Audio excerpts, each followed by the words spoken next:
Namo tassa bhagavato arahato samma sambuddhassa.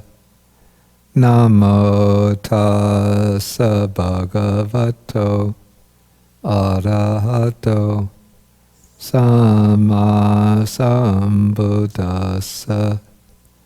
Namo tassa bhagavato arahato samma sambuddhassa. Okay, today is November 7th, 2015.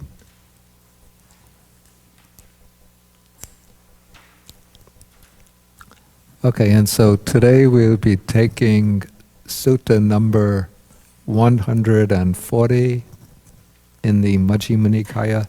This is called the Dhātuvibhanga Sutta, the discourse on the analysis of elements.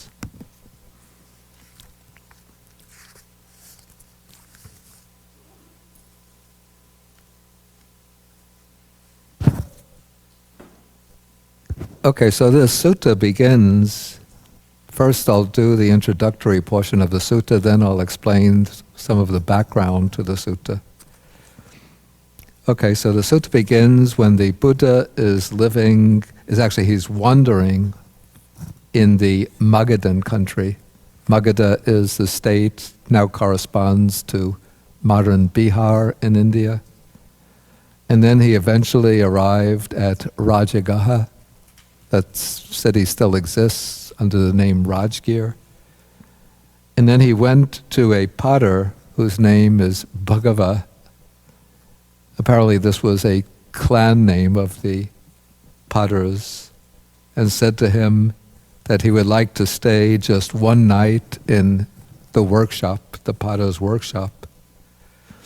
Then the potter says to him that it wouldn't be any inconvenience for him, but there is a homeless one, a pabajita, one who is renounced, an ascetic, a wandering ascetic, who's already staying there. And so first you have to find out if it will be agreeable for him. Okay, so now the discourse tells us, or the sutta tells us, that there was a clansman named Pukkusāti who had gone forth from the home life into homeless life, from the home life into homelessness out of faith in the Blessed One. And on that occasion, he was already staying in the potter's workshop. And so the pabajita, the homeless one who's staying in the workshop, is in fact somebody who has gone forth under or out of faith in the Buddha. And this person who's gone forth, his name is given as Pukkusāti. And no further identifying information about him is given in the sutta, but the commentary provides some background information. And as I often have to say, when it comes to commentaries, sometimes you have to remember that these are traditions which have been passed down orally, and we don't know to what extent they're reliable. But I believe that there's some confirmation of the Pali commentarial tradition in parallel to this sutta, which has come down in other traditions, in other schools. Okay, according to the commentary, Pukkusāti had been the king of, in Pali, the city is called Takasila, but it's better known under the Sanskrit name Takshila. And that was the capital city of the state of Gandhara. Gandhara now corresponds to, probably this would have been the eastern part of Gandhara, which now corresponds to Pakistan. Later, Gandhara came to comprise quite a large area, also including parts of what is now Afghanistan. In fact, if you follow the news, you sometimes read about very bitter fights taking place in Kandahar. Probably Kandahar is a corrupted pronunciation of Gandhara.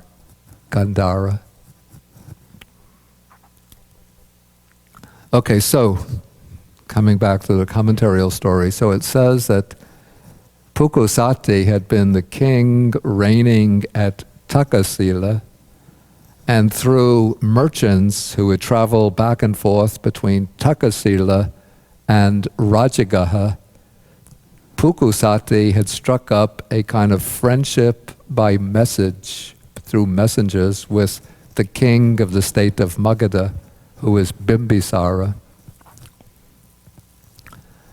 And so, as a token of their invisible friendship, invisible in that they had never met in person, Pukkusāti had sent Bimbisara in caskets. He had put these very expensive, very beautiful blankets. I guess Takashila was famous for the wool, the quality of the wool, and so there were these beautiful blankets that he had prepared and sent them off to Bimbisara.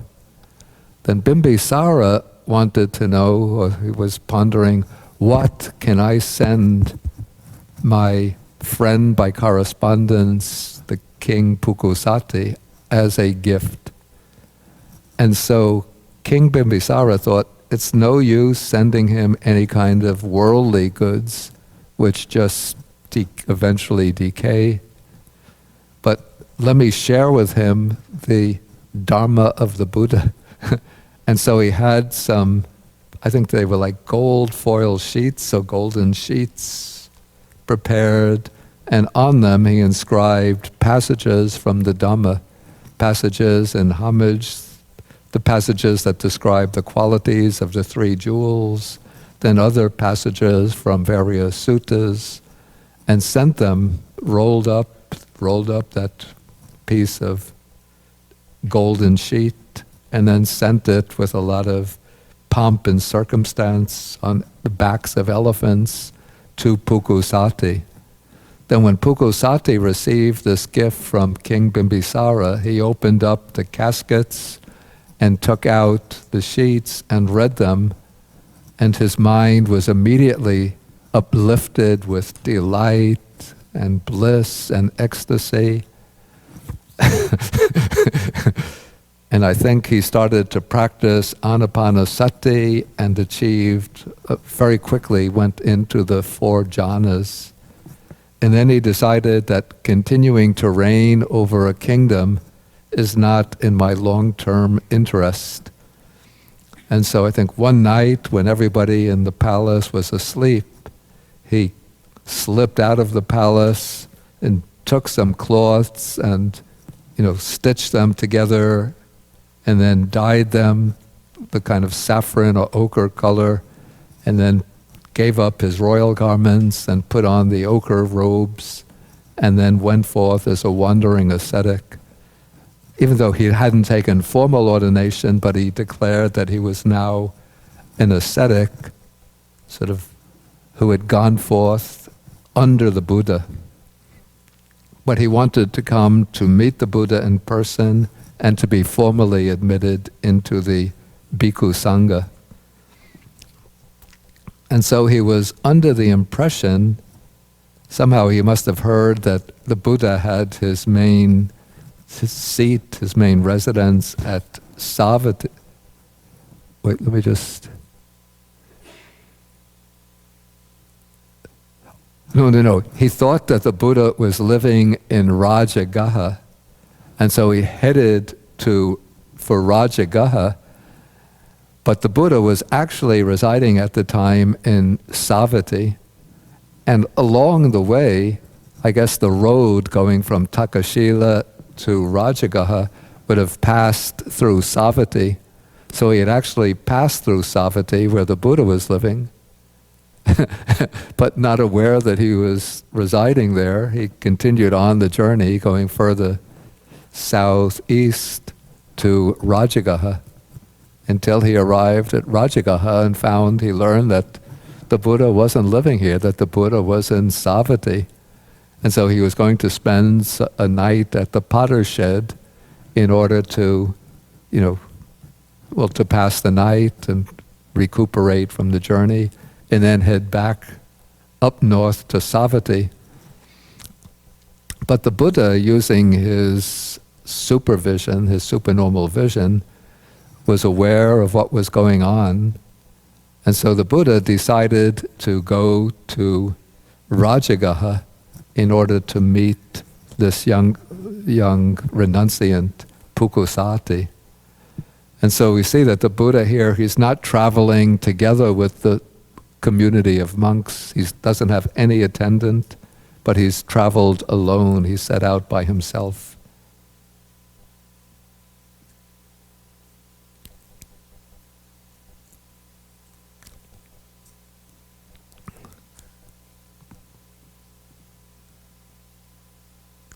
Okay, so this is the background to the sutta. And so this is the background, I should say, according to the commentary. When I had read this sutta, before I had become acquainted with the commentarial background story, I always imagined it to myself as just a very ordinary young man, without any distinguished background, who's become a kind of self-declared ascetic under the Buddha. And so I actually prefer it that way, rather than to glorify the figure by making him a renunciant king.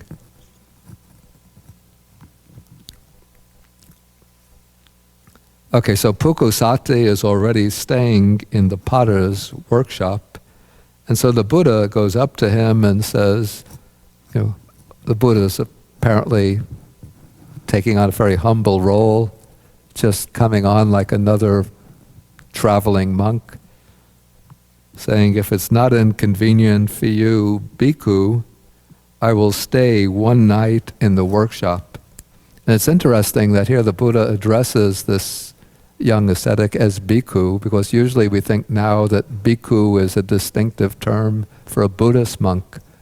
But the word bhikkhu actually comes from the noun bhikkhā, or in Sanskrit bhiksha, which means food collected on alms round. And so bhikkhu is one who lives by collecting food on alms round. And so in the Buddha's time, this would have probably been a general term for the wandering ascetics who lived on alms round. Maybe somebody there is late for the class.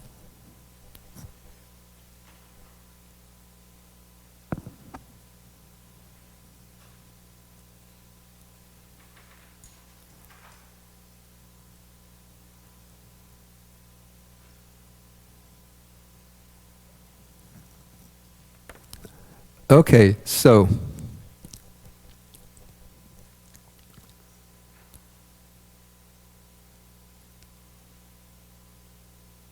the Buddha asked permission from this young ascetic to spend a night in the workshop. And then, this is significant, the Pukkusāti addresses the Buddha and he says, the potter's workshop is large enough, here the word is translated friend, but the Pali word is avuso. And then we have let the venerable one, and here the word used in the text is ayasma, stay as long as he likes. Now this word avuso, translated friend is not really a very accurate translation.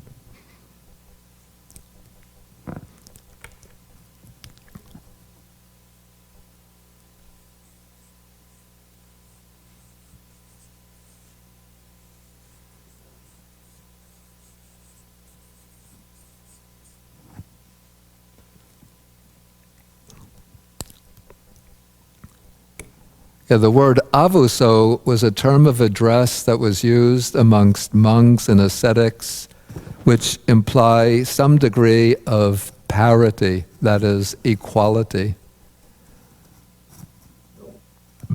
So when monks of roughly the same age level, in terms of ordination, speak to one another, they address each other as avuso.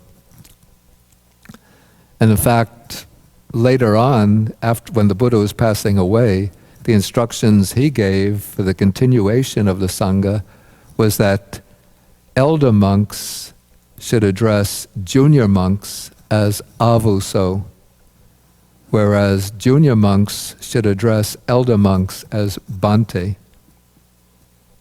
Okay, so when this Pukkusāti addresses the Buddha as avuso, then it's suggesting that that they're just like fellow monks of the same, roughly of the same level.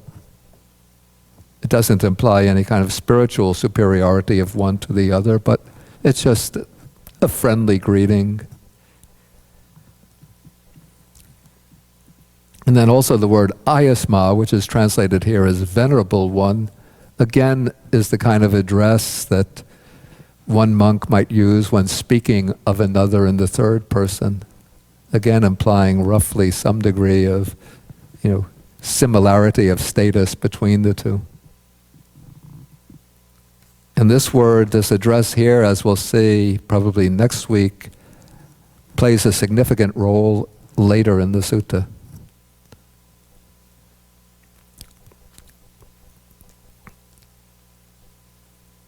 Okay, so now the Buddha enters the workshop and he prepares. There must have been some mats in the workshop, or maybe the Buddha, when he's traveled, maybe he had a kind of straw mat that he carried with him in case he needs it. So he spreads this, or maybe there was just grass piled, maybe not a mat, but maybe just grass on the floor of the workshop.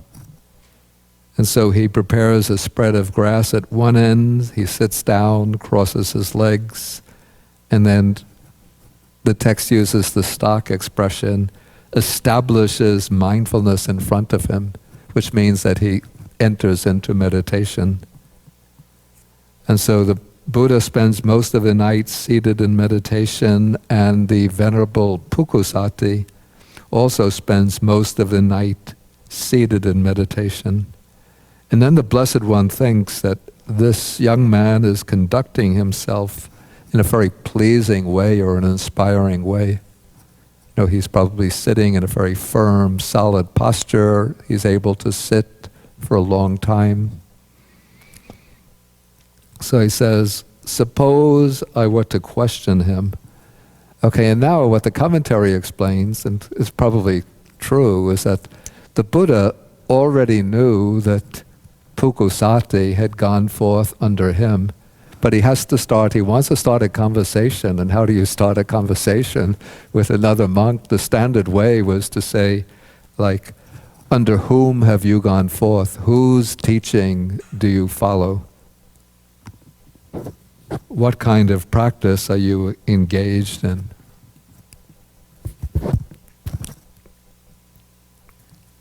Okay, so the Buddha asks Pukkusāti these questions, and then now Pukkusāti, he's, of course, whether he's been a king of Takshila or has just been a wandering ascetic, he's never seen the Buddha before.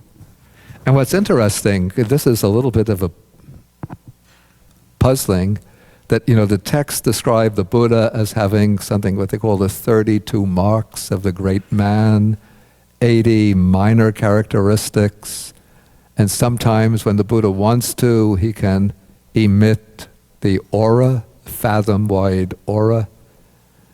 And even if we take these descriptions with some reservation, but I would think that the Buddha would have such a majestic appearance and emanates such a feeling of serenity and of wisdom that one would almost and charisma that one would almost immediately, if not identifying this is the Buddha, think, wow, this is an extraordinary ascetic. And yet, Pukkusāti doesn't see him as extraordinary in any way. And so what could be the reason for this?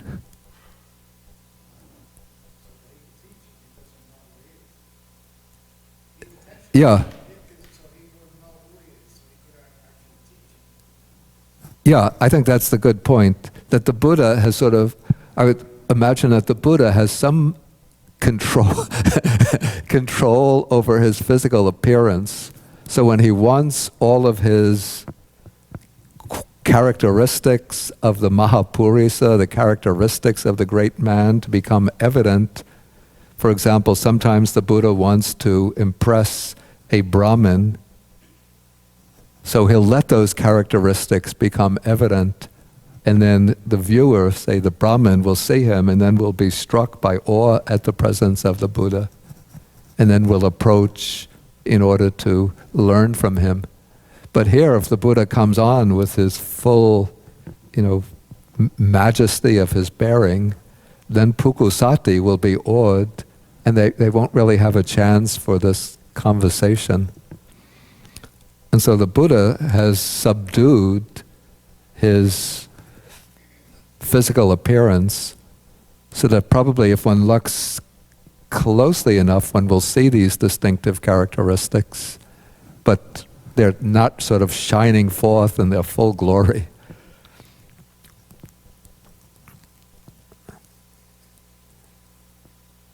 Okay, so when the Buddha asks Pukkusāti these questions, then Pukkusāti explains, he says that there is the recluse, the samana named Gotama, who comes from the Sakyan clan and who has this particular reputation of being a blessed one, an accomplished one, fully enlightened and so forth.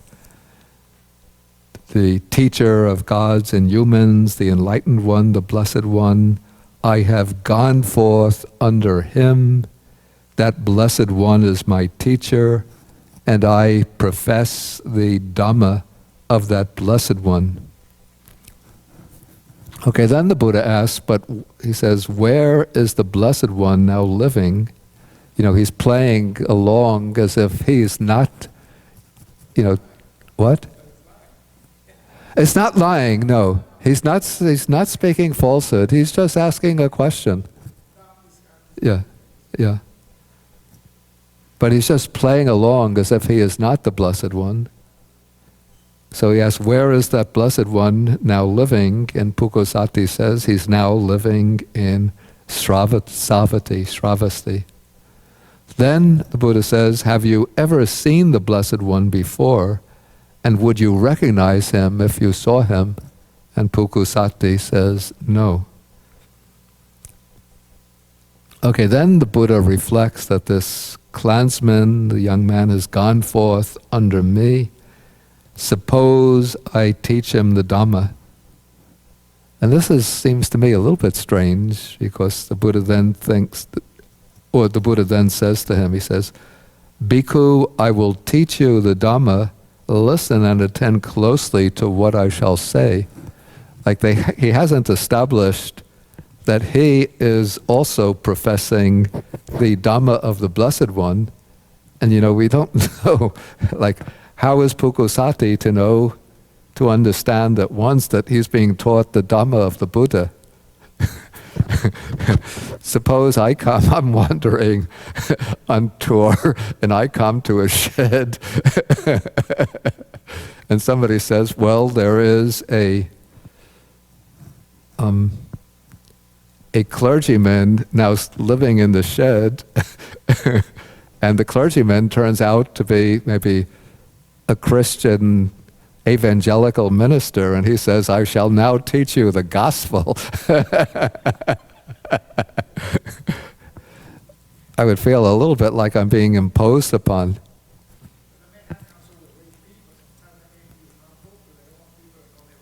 Yeah. Yeah. Yeah. Yeah. Yeah. Yeah, but I would expect the Buddha to ask Pukkusāti, well, what is it that that Blessed One teaches? It's just to test him, to see how much of the Dhamma he knows. Or else to say, I also know that, and I would expect Pukkusāti then to ask the Buddha, under whom have you gone forth? Who is your teacher? What is the Dhamma that you profess? Yeah.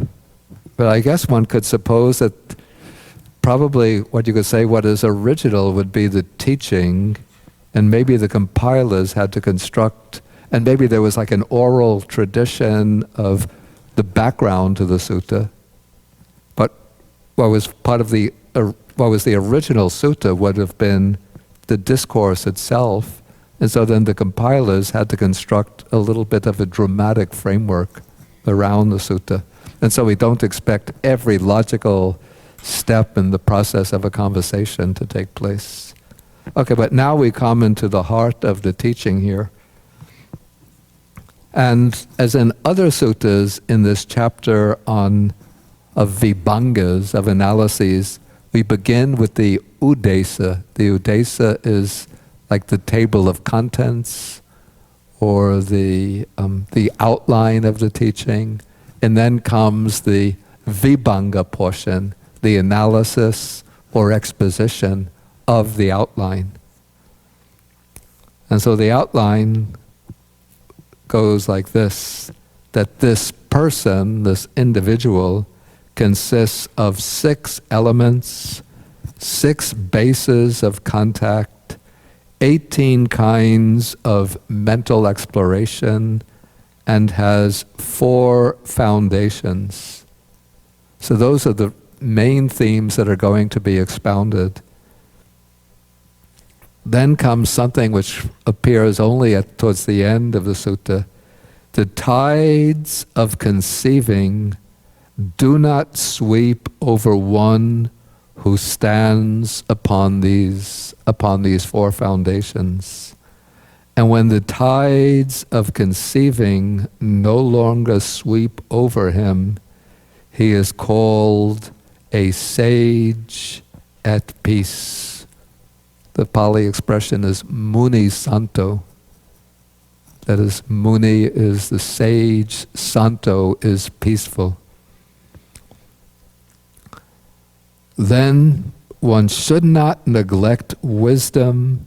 One should preserve truth, one should cultivate relinquishment, and one should train for peace.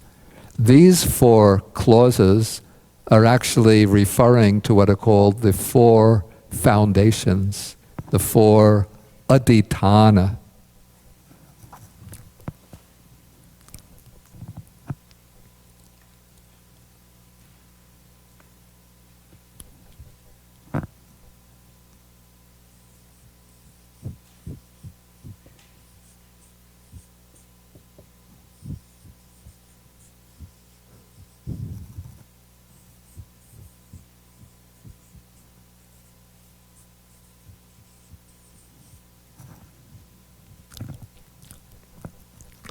One of the senses of adhitthana is from the prefix adhi, which means over, and thana is a place or even station. In fact, you could see the connection between the Pali and the English more easily through the Sanskrit. Thana would be sthana, related to the English word stand or station.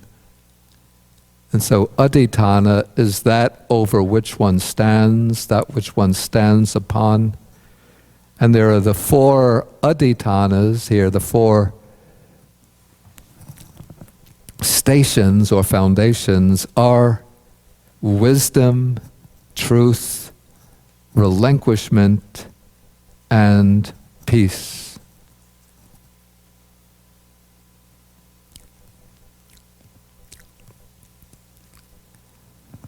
Okay, now the Buddha first goes through he goes through the first items in the summary, in the outline. And so these we've had, at least briefly, we've had them previously. Okay, so the person consists of 6 elements. What are the 6 elements?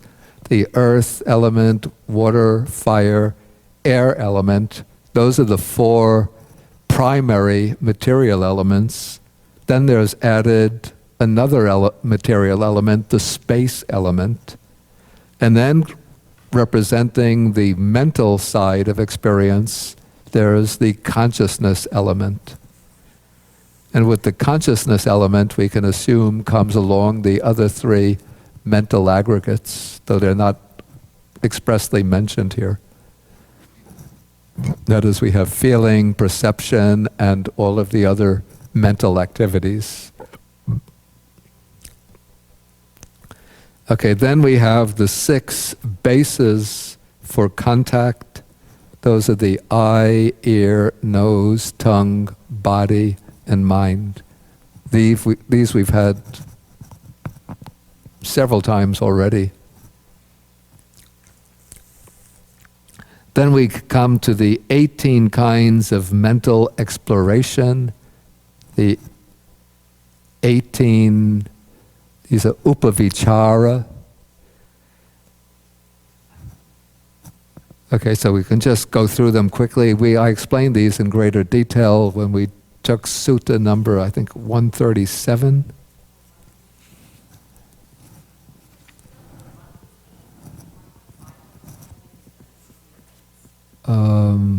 Did we have the 18 upavicharas there? No, it was in Sutta number 137. Okay, so on seeing a form with the eye, one explores with the mind a form productive of joy, a form productive of grief, that's too strong, displeasure, dissatisfaction, unhappiness. One explores a form productive of equanimity. So we have forms that give rise to the 3 kinds of feelings, 3 kinds of mental feelings: joy, sadness, equanimity, through the eye, and similarly through the other 5 sense bases: ear, nose, tongue, body, and mind. So in that way we have 3 feelings through 6 sense bases, 18 mental explorations. Okay, then this person has 4 foundations.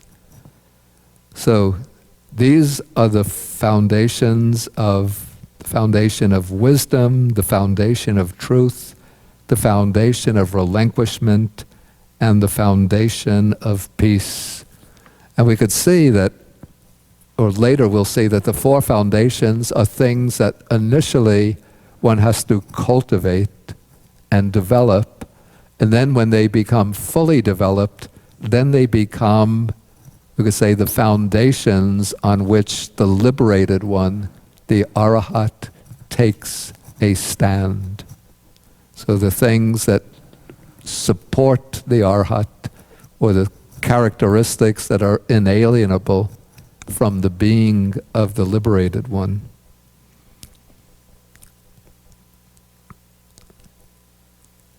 Okay, so these are the 4 foundations, and then that statement that one should not neglect wisdom, should preserve truth, should cultivate relinquishment, and should train for peace. This is just another way of formulating the 4 foundations. So this is you could say that this is the Buddha's injunction in cultivating these 4 qualities. And when those 4 qualities become fully developed, then they become foundations. And so here the Buddha picks up first on the statement that one should not neglect wisdom, and then he raises the question, how does one not neglect wisdom? And now he's going to explain the development of wisdom in terms of insight into the 6 elements. And so the Buddha is moving directly in his teaching to Pukkusāti, moving directly into a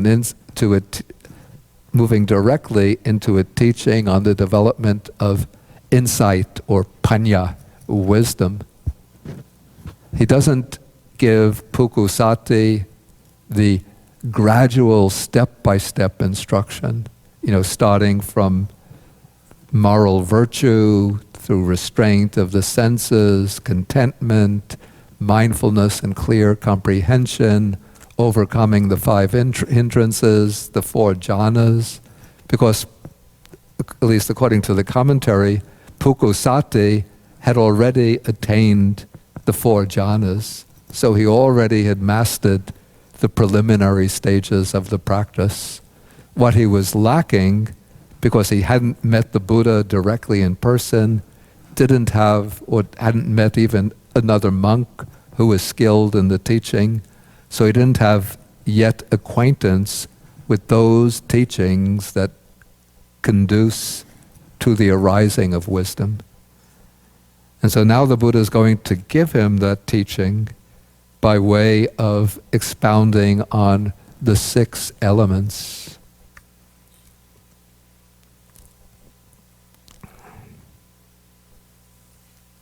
And what's interesting in terms of the structure of this discourse, the Buddha begins by saying that the person consists of the 6 elements, but then when he elaborates on that statement, he merely enumerates the elements without elaboration. But it's when the Buddha picks up on the statement that one should not neglect wisdom that he then starts to elaborate on the elements. I don't know the reason for this rather sort of indirect way of treating the elements.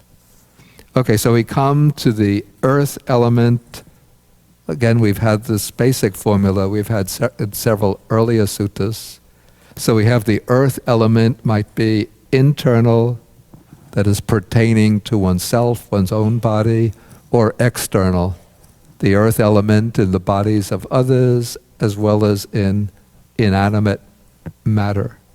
So the internal earth element is whatever internally belongs to oneself is solid, hard, and clung to. So that is the distinctive feature of the earth element, is solidity or hardness. And according to the Buddhist philosophical explanation, all of the 4 elements, material elements, are present in any kind of material substance, but in certain substances, one element or the other predominates. And so we can use those particular material substances to illustrate that specific element. So with the earth element will be present even in, say, blood or sweat, but it's most prominent in the hard, solid parts of the body. And so to illustrate the earth element, the Buddha enumerates the parts, the solid parts: head hairs, body hairs, fingernail, toenails, teeth, skin, flesh, sinews, bones, bone marrow, kidneys, heart, liver, diaphragm, spleen, lungs, the intestines, mesentery, the contents of the stomach, feces, or anything else internally belonging to oneself that's solid, solidified, and clung to. Okay, so we have that's the internal earth element, and then the external earth element.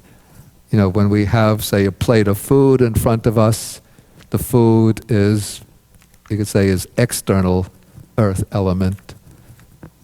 Rice, vegetables, tofu, whatever, fruit, it's all external earth element. Okay, but the internal earth, this is a way to depersonalize or to break up the identification with the internal earth element, taking it to be I and mine, to contemplate that the internal earth element, the external earth element are both simply the earth element. And so one way to do this with food is that, this is the way I've done it, is to contemplate that we have the plate of food, now it's external. Then I eat it, it goes into the stomach, it gets digested, and the parts that get the substances that get metabolized, today it's rice and vegetables and fruit, tomorrow it's Bante. It's right there in the photograph, or right there in your field of vision. And then the other side,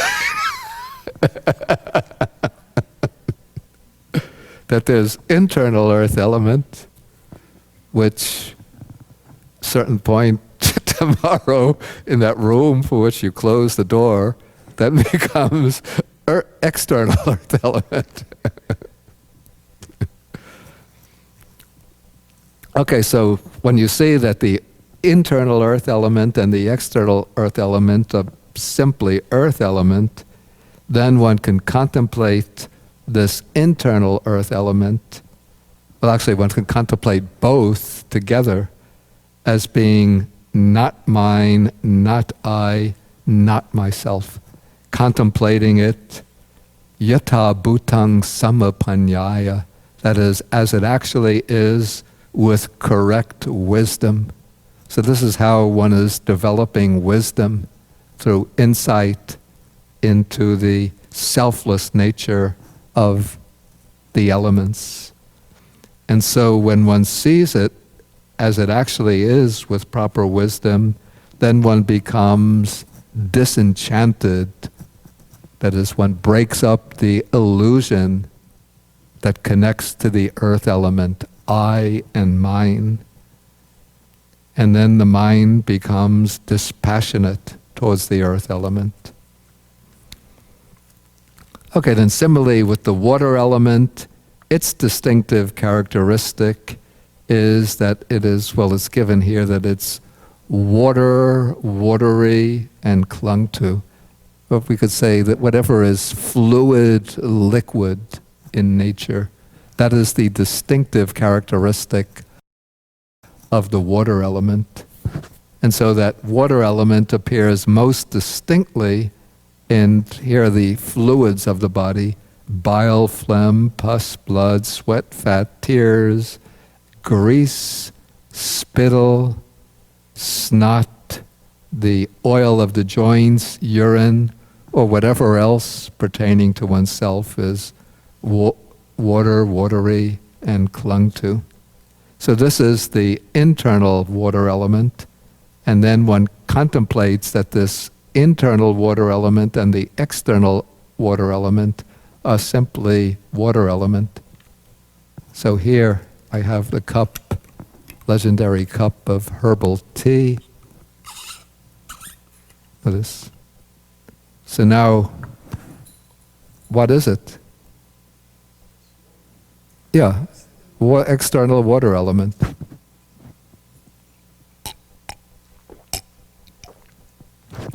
What is it now?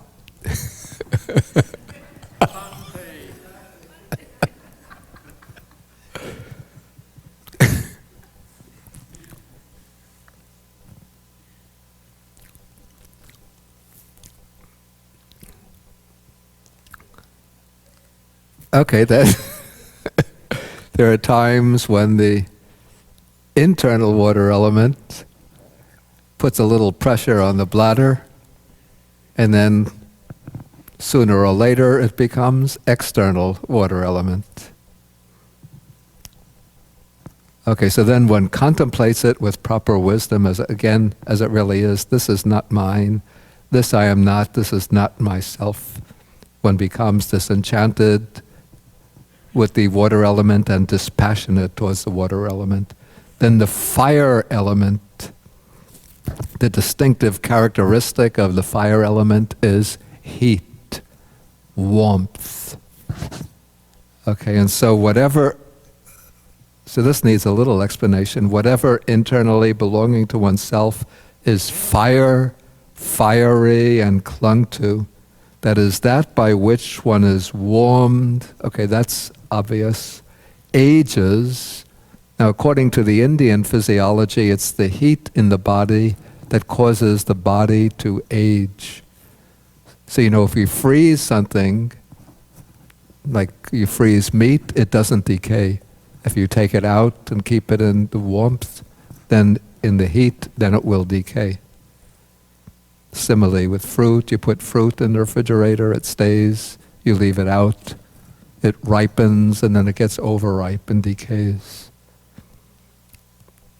So that by which one is warmed, ages, and consumed, and that by which what is eaten and so forth gets completely digested. So this is the heat element, again according to the Indian physiology, is what is responsible for digestion.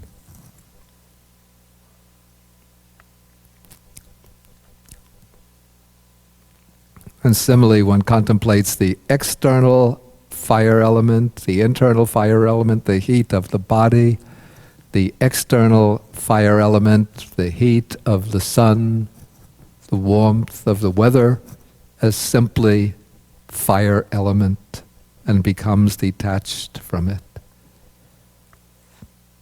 Okay, then the air element here is simply described as whatever is airy and clung to, but the commentaries explain the air element because the air is manifest through the wind which blows, and so we see the air element most distinctly in motion, especially expansion and contraction, or in distension is expansion. Okay, so what is the internal air element? Again, some of this explanation depends on the ancient Indian physiology. So the upgoing winds, the downgoing winds, these would be what we would now call, I would think, what we would now call the nerve currents. Any doctor in the house? Biologist? There's the sensory nerve current and the motor nerve current.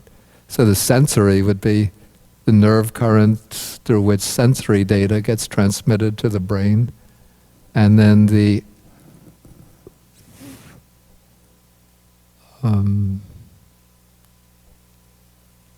motor nerve current would be the nerve current by which thoughts originating in the mind get transformed into bodily activity.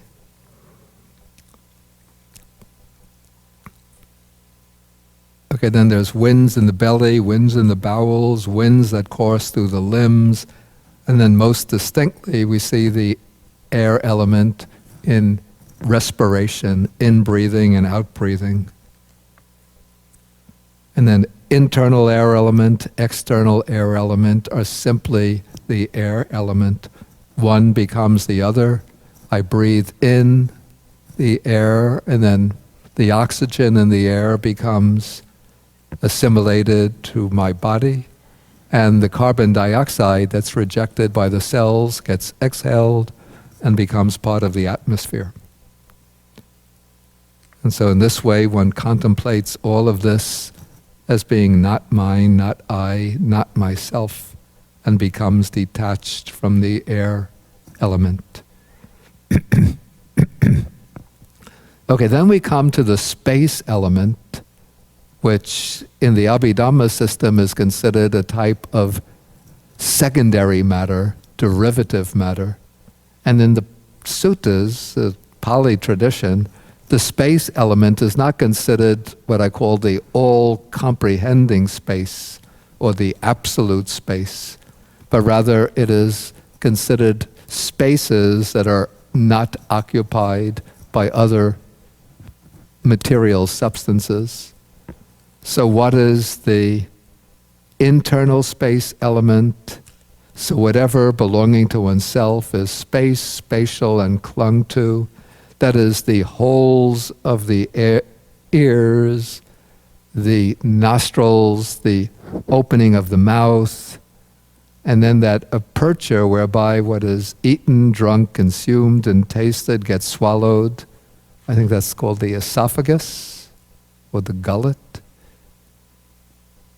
And then where it collects, that would be the space within the stomach. And then whereby it is excreted from below, that would be the open space of the intestines and the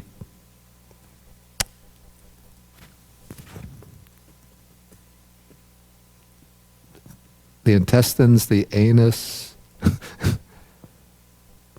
What is below the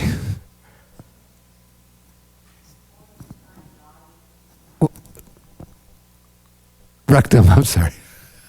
Rectum.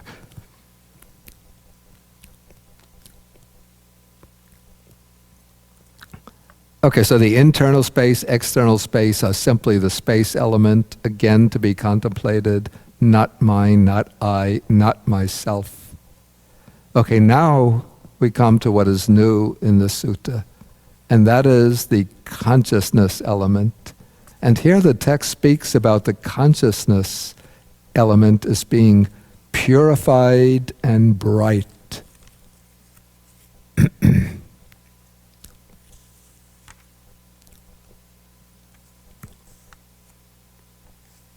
And according to the commentary, I have a note here that the commentary explains it as the consciousness that accomplishes the work of insight contemplation on the elements. I'm not so sure that I agree with that. It seems to me, because this description, purified and bright, parisudhang, pariyodatang, would be a distinctive, it seems that this is describing the consciousness, I would say, of the fourth jhana. Of course, the consciousness element includes all consciousness, but that consciousness which becomes purified and bright would be the consciousness which has now been purified through the four jhanas, and maybe now it's being directed to the work of insight contemplation.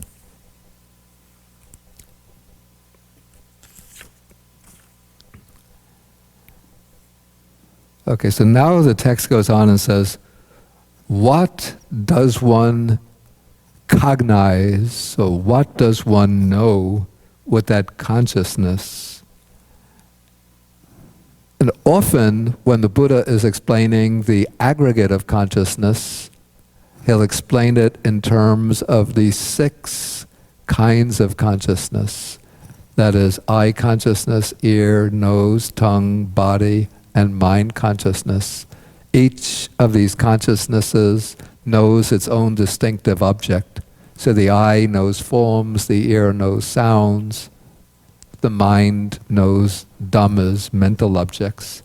But here, the Buddha is explaining just in terms of feelings. I think the reason is that he is trying to direct, I would say, maybe because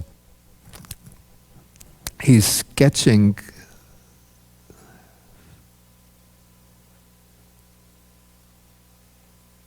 okay, let me go backtrack.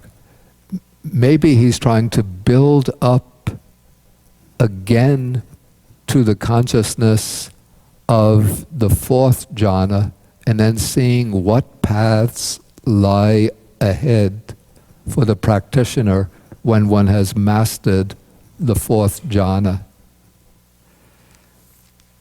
Okay, so let's take a careful look at this passage. Okay, so what does one cognize? What does one know with that consciousness? So one knows, and the sutta just in the Pali just expresses it with each object of knowledge with one word.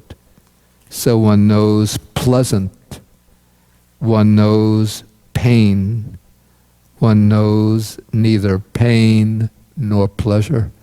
And so one is knowing, feeling.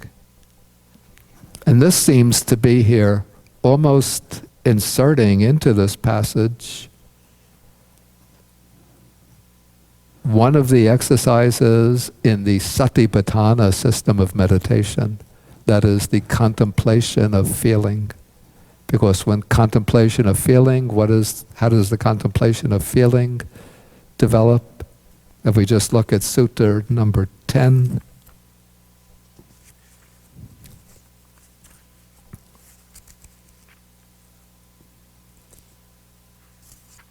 contemplation of feeling is on page 149. So when feeling a pleasant feeling, one understands, I feel a pleasant feeling. When feeling a painful feeling, one understands, I feel a painful feeling. When feeling a feeling that's neither painful nor pleasant, one understands, I feel a neither painful nor pleasant feeling. So here we have almost spliced in a brief reference to the contemplation of feeling. Then, when one feels a pleasant feeling, one understands, I feel a pleasant feeling. And then the understanding goes on with the cessation. I'm sorry, I've jumped the gun. In dependence on a contact to be felt as pleasant, there arises a pleasant feeling. When one feels a pleasant feeling, one understands, I feel a pleasant feeling. One understands with the cessation of that contact to be felt as pleasant, its corresponding feeling, that is, the pleasant feeling that arose in dependence on that contact, that feeling ceases and subsides. So in that very brief statement, what can we see sort of entailed? What other teachings entailed here? I see two of them. Yeah, impermanence is one. There's another. Exactly. Very good. Both. So we got both of them, each with one shot. So we have dependent arising, because in dependence on contact, there arises feeling. And then with the cessation of that contact, then the feeling that arises based on it ceases. So there we have both the cessation aspect of dependent origination and, because it's cessation, impermanence.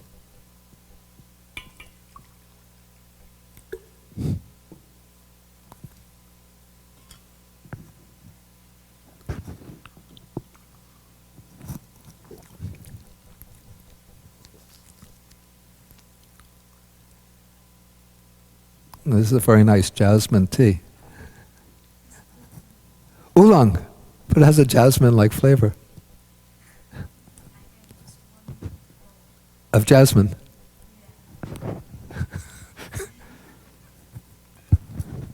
You see, when there's a pleasant contact, pleasant feeling arises. With the cessation of contact, that pleasant feeling ceases.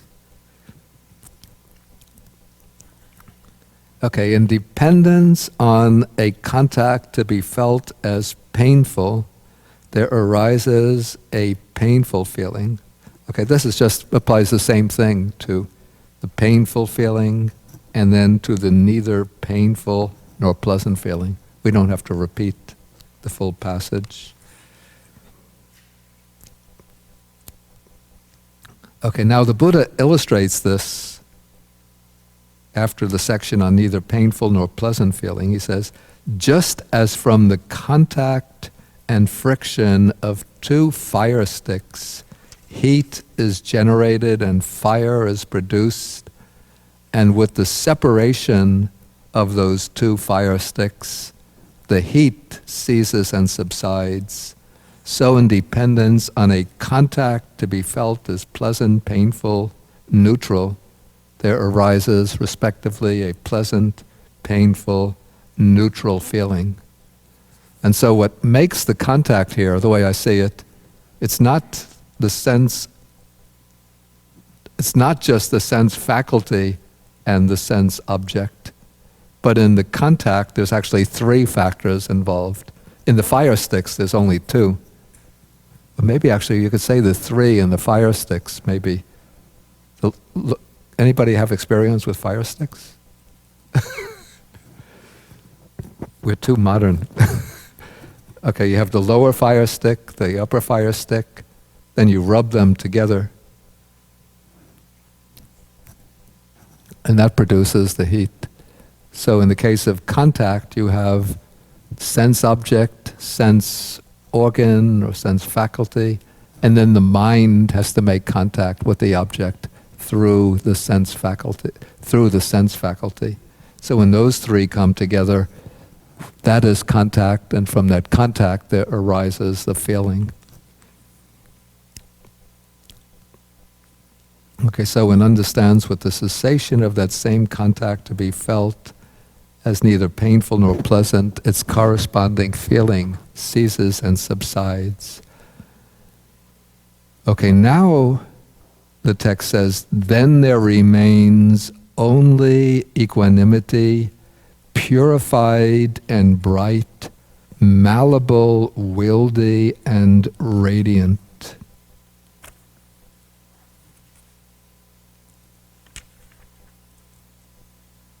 Okay, here the commentary identifies this. This is what I would think identifies this equanimity with the equanimity of the fourth jhana,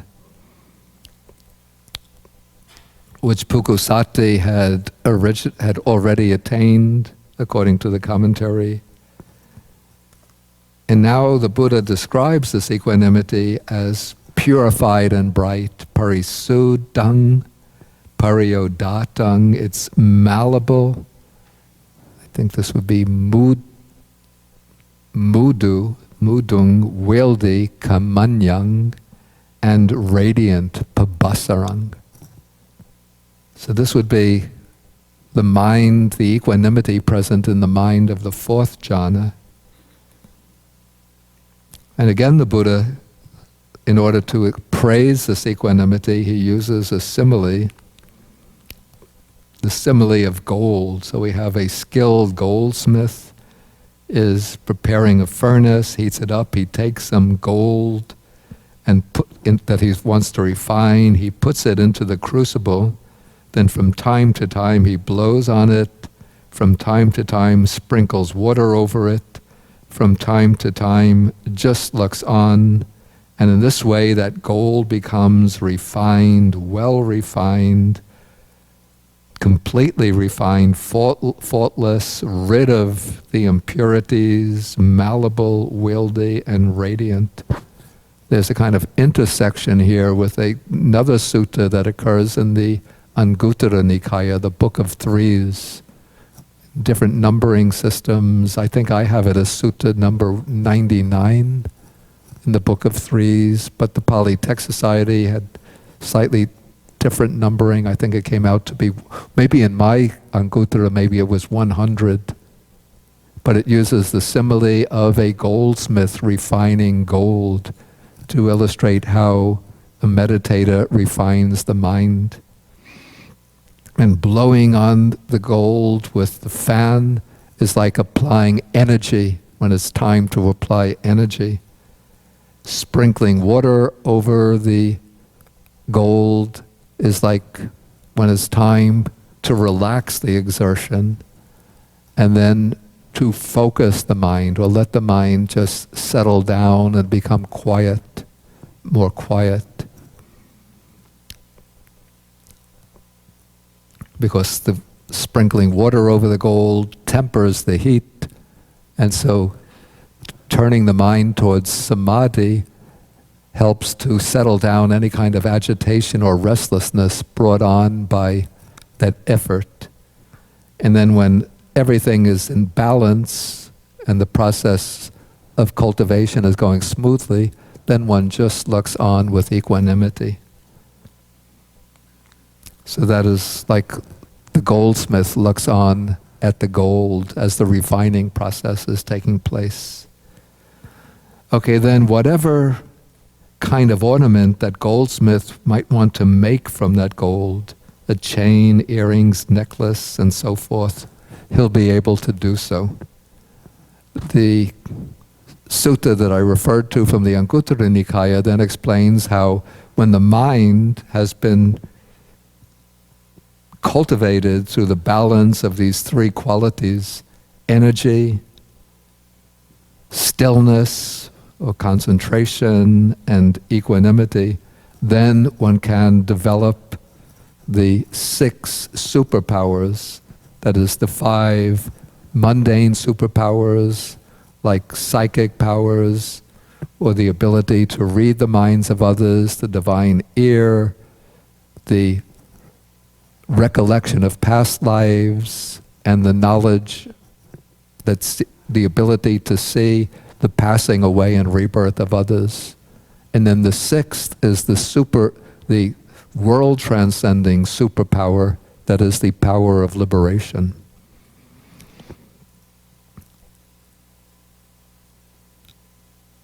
Okay, so now the Buddha continues. He says, okay, after the simile, he says, then there remains only this equanimity, or a mind of equanimity, which has been purified and bright, malleable, wieldy, and radiant.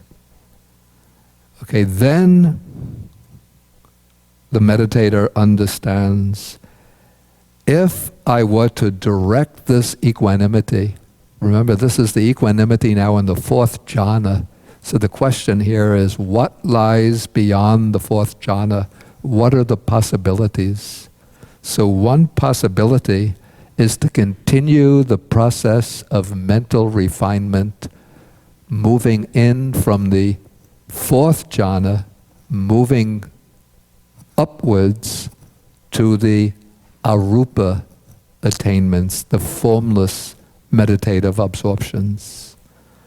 So the meditator thinks, if I were to direct this equanimity, purified and bright, to the base of the of infinite space, that is the first, the lowest of the 4 formless meditations, and to develop my mind accordingly, then this equanimity of mine, supported by that base, clinging to it, would remain for a very long time.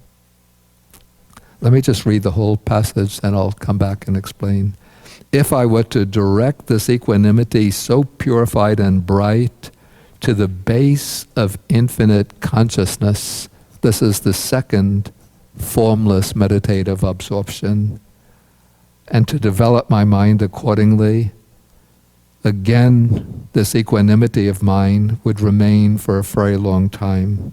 If I were to direct this equanimity to the base of nothingness, the 3rd formless meditative absorption, and then to the base of neither perception nor non-perception, the 4th formless meditative absorption, and to develop my mind accordingly, this equanimity of mind, supported by that base, clinging to it, would remain for a very long time.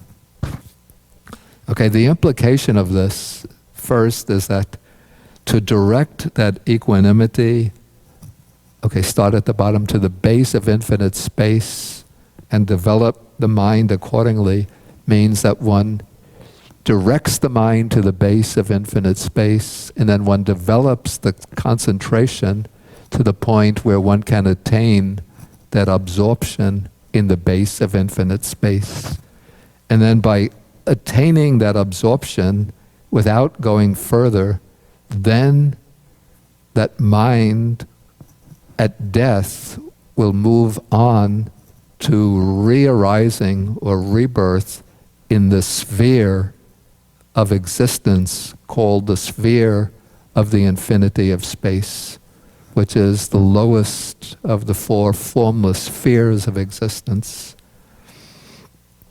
And dwelling there, it might abide or remain for a very long time, because it's said that the lifespan of the beings in that realm, it's 20, 40, 60, said to be like 20,000 great kalpas, great kalpas, great aeons. So it's inconceivable long time. And similarly, if one develops the base of infinite consciousness, even longer. If one develops the base of nothingness, the lifespan and the sphere of a plane of nothingness, even longer. If one develops the base of neither perception or non-perception, without going further, then when rebirth occurs, the mind re-arises in the sphere or plane of neither perception nor non-perception, and remains there for some 80,000, 84,000 great aeons, mahakalpas.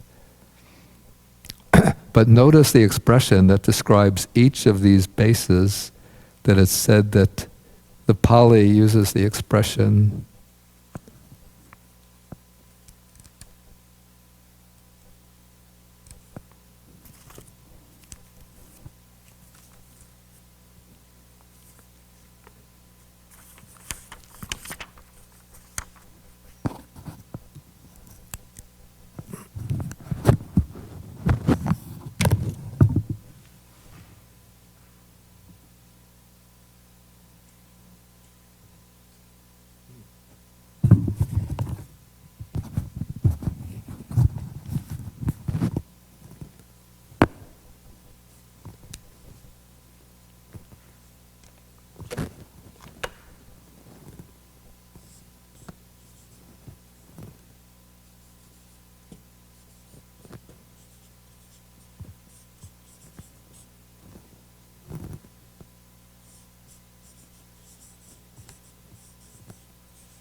tung nisita tung tad upadana.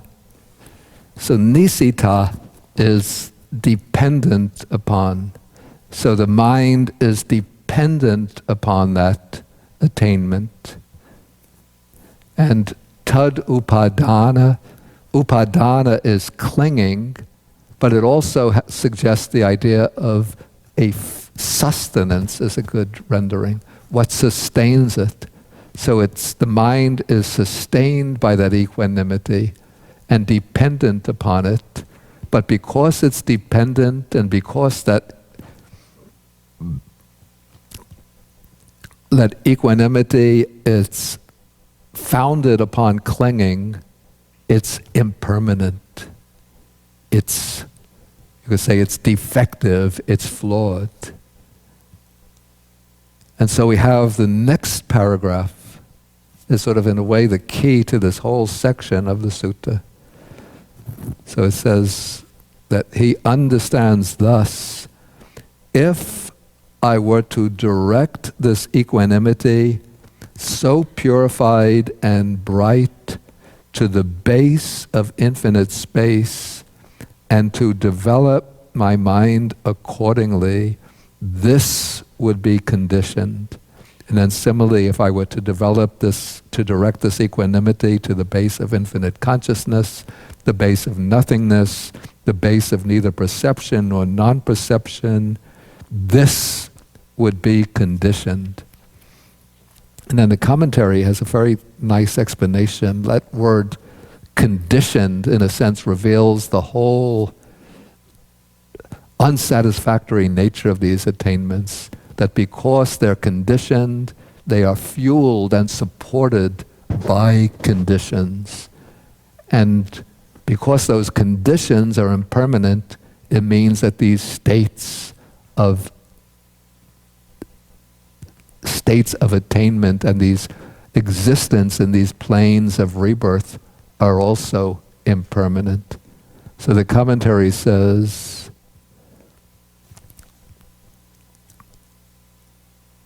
this is the note number 1277. It says, this is said in order to show the danger or defect in the immaterial or the formless meditations.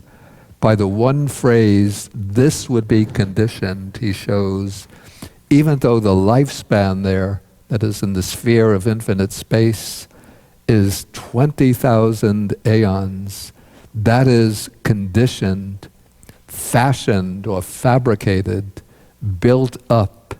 It is thus impermanent, unstable, not lasting, transient. It is subject to perishing, breaking up, and dissolution.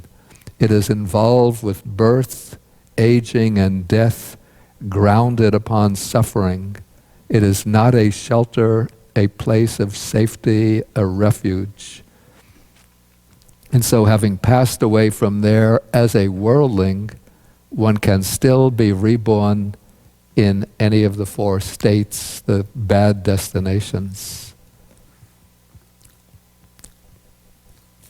And so, if one were just to develop those formless absorptions without developing insight wisdom, then one could take rebirth there in those super elevated planes and live for 20,000, 40,000, 80,000 aeons, but eventually the alarm clock goes off.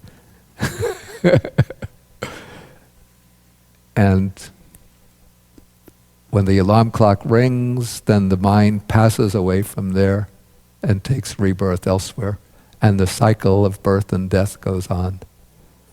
And so this is why when the Buddha, before his enlightenment, when he was a seeker of enlightenment, under the first two teachers, he learned how to attain the base of nothingness and how to attain the base of neither perception nor non-perception.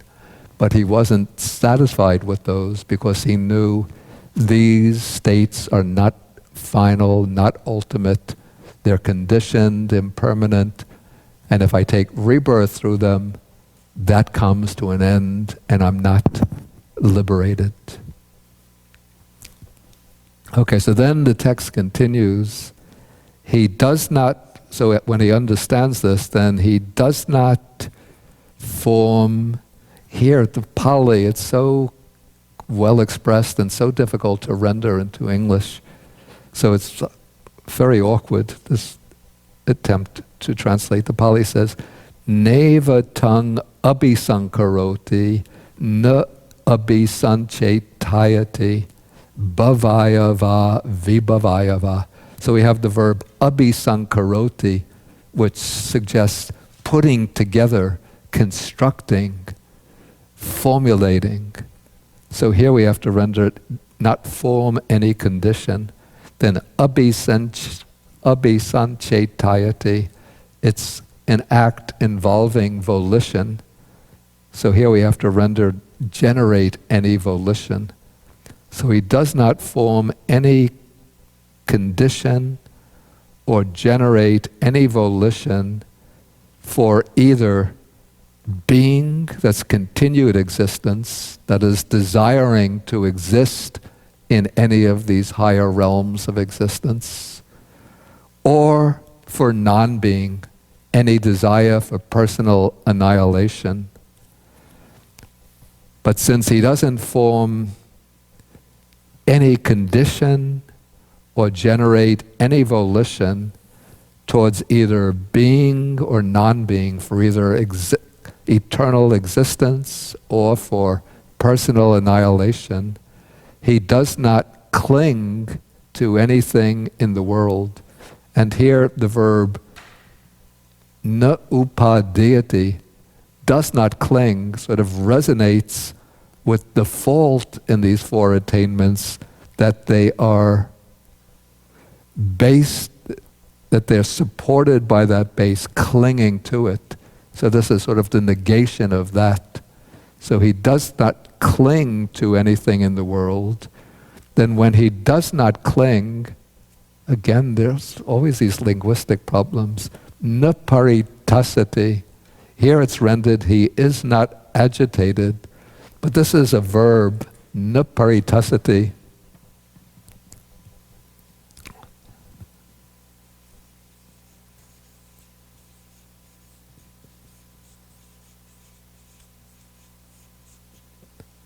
Which brings over resonances, or it merges two verbs which would be quite distinct in Sanskrit, but come together in Pali. One verb suggests craving. This would be in Sanskrit paritrishyate, and the other suggests fear. This would be tasati, paritasati. But in Pali, the two verbs come together, so we have one verb, paritasati, suggesting with two nuances, one suggesting that he doesn't have any more craving, the other doesn't have any more fear. How does one render that in English?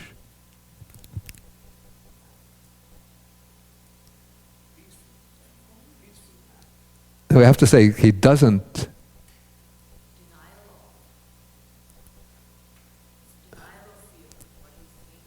Well, the one word, because these two Sanskrit verbs have sort of become conflated in Pali, suggests two nuances. He does not have craving, does not have fear.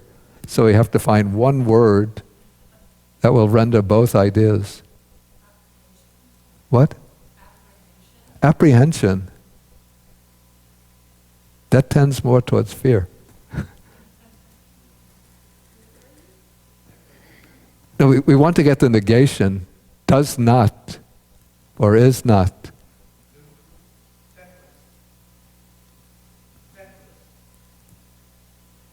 I'm not getting it.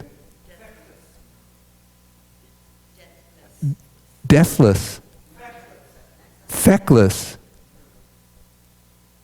He is not, that would sound a little strange. Feckless. Anyway, I went for it, he is not agitated. Which, I mean, it's not satisfactory, but it's very hard to come up with a solution.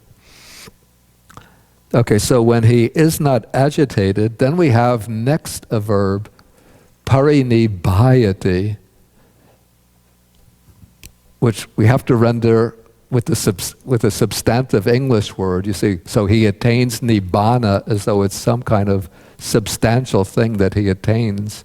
But in Pali, it's just indicated with a verb. So parinibhayati, he is, if you want to translate very literally, you would say he is nirvanized.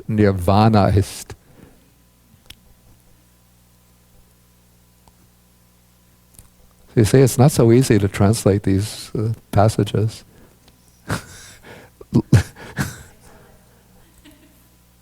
No, even it's not a matter of how long it takes, but it's just that we don't have, either satisfactory words or, say, Pali can suggest with verbs things that we have to render with a verb and a noun. Okay, then he understands birth is destroyed, or let's say birth is finished, that's better, that the cycle of births, rebirths is finished, the holy life has been lived, what had to be done has been done, there is no more coming back to any state of being. Even if that's problematic, na parangita tayati, that no more, literally it's no more for thisness. Okay, I didn't leave time for questions, but we'll come back, we'll break for the lunch, and then we can come back and have some questions and discussion. You see, it's a very rich sutta. And then the last part is very beautiful, but we'll have to take it next week.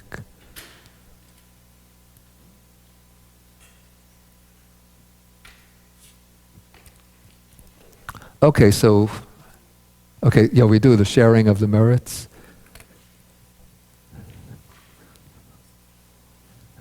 It's been so long since I've done a class that I'm forgetting. What do I do?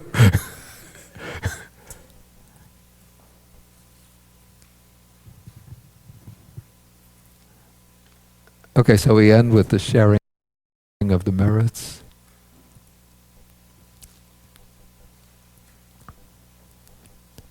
Akasata chabumata deva naga mahidika punyantang anumoditva chirang rakantu sasanam. Akasata chabumata deva naga mahidika punyantang anumoditva chirang rakantu desanam. Akasata chabumata Deva naga mahidika punyantang anumoditva chirang rakantu mang parang.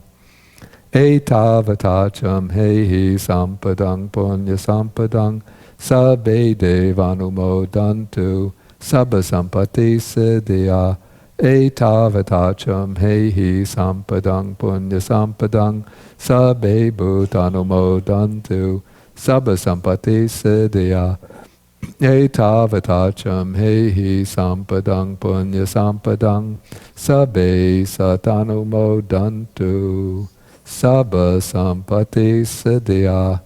Bhavagopadaya avichihetato etantare satakayupapanna rupya rupicha asanya sanino dukkha pamuchantu pusantu nibuting.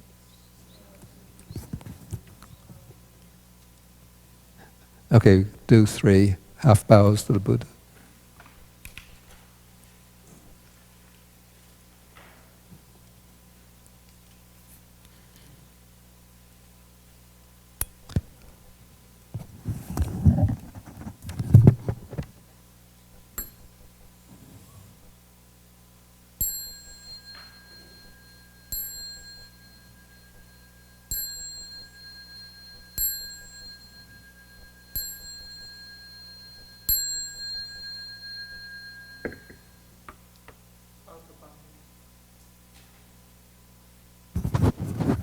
Oh, I meant to mention that this afternoon from... Oh, you have the announcement. There's a special film screening. It says for animal lovers, whether you love animals or not, doesn't matter. But it's called Animals and the Buddha. It will be in the library, the Wuru Library, from 2 to 4 p.m.